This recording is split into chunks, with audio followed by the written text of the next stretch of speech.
Groups. Newswatch 12 is embedded with Army National Guard soldiers from the 186 from Southern Oregon. And Newswatch 12's Jennifer Seeker is live now in the French Quarter to report on what those soldiers will be doing in that area. Jennifer, what have you seen so far?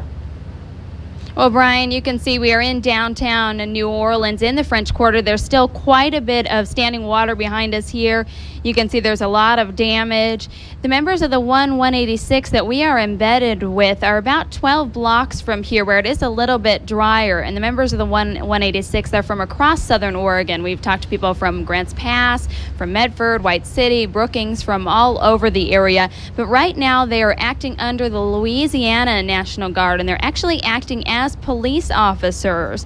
They're patrolling in the Orleans Parish, and right now they're covering about 12 blocks from the Mississippi River to where the flooding from Lake Pontchartrain is right now stopped. They're helping evacuees, going door to doors, knocking on the doors, helping the people willing to evacuate and trying to convince the people who won't evacuate to maybe change their minds. And they're also looking for crime. And Guard leaders say they're definitely playing an important role.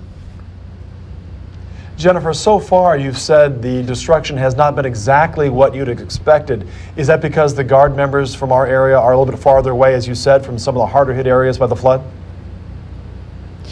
Well, Brian, you can see that there's a lot of water here, but it seems like the water is receding pretty quickly. There's quite a bit of damage. People are saying that people are evacuating. They're saying that that is a good idea, but some people are putting up resistance. They actually did find a body today. When the water recedes, they expect that they will see more. As the water recedes, they will start to patrol more areas, more than the 12 blocks they're currently doing, and they've had to deal with several civilian disturbances, but they've been reminded too that this is not a war zone, that they're on American soil and they're there to treat their fellow Americans with respect and only use lethal force if they absolutely have to. Have you talked to any of those Guard members about the difficulties they may face trying to bring somebody out of their own property when they don't want to go? Well, they face a lot of difficulties down here. One of the main things that we have seen is just the heat. I mean, it really is incredibly hot, even for people that were in Iraq and in the Sinai Peninsula a few years ago. And they don't really do much during the middle part of the day. They really do their patrols in the morning and in the evening. A lot of them say that they know that they may have to face some very difficult things down here and see some horrific things, but they're just trying to steady themselves, know that this is their job, and do what they have to do. How concerned are you and are the members of the Guard for their own health and safety right in that area right now? Well, they're saying to stay out of the water. A couple of people we talked to from the 186 said they saw some looters that had been walking in the water and it had sores all over their legs from the water. The water just has horrible things in it, chemicals, obviously waste, human remains, animal remains. Some people are going in with waders. We had to get shots before we came down here, but they're constantly telling people to drink water, ordering people to drink water, and telling us to constantly, so they are worried about people's safety. What will the Guard members be doing tomorrow? You said that they're splitting their time in the afternoon or in the evening and the mornings. What's next for them as they go out and do their duty right now?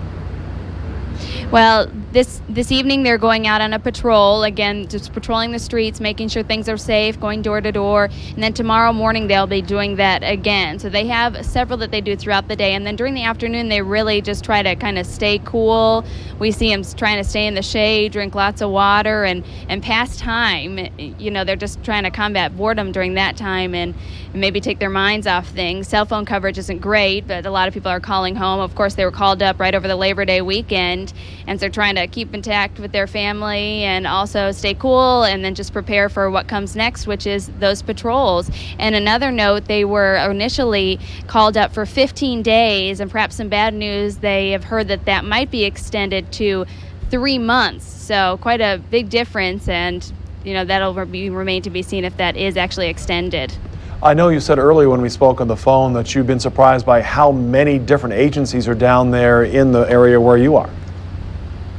Yes, we saw many New York police down here. Buses came down. We saw people from Kansas, Massachusetts, just all over. So really a national effort. All right, of course, you're going to be down there for the next couple of days with the Guard members. We're bringing back more stories. And as we said before we left, be safe down there, and I'll pass that along to those Guard members also in harm's way. We will do that.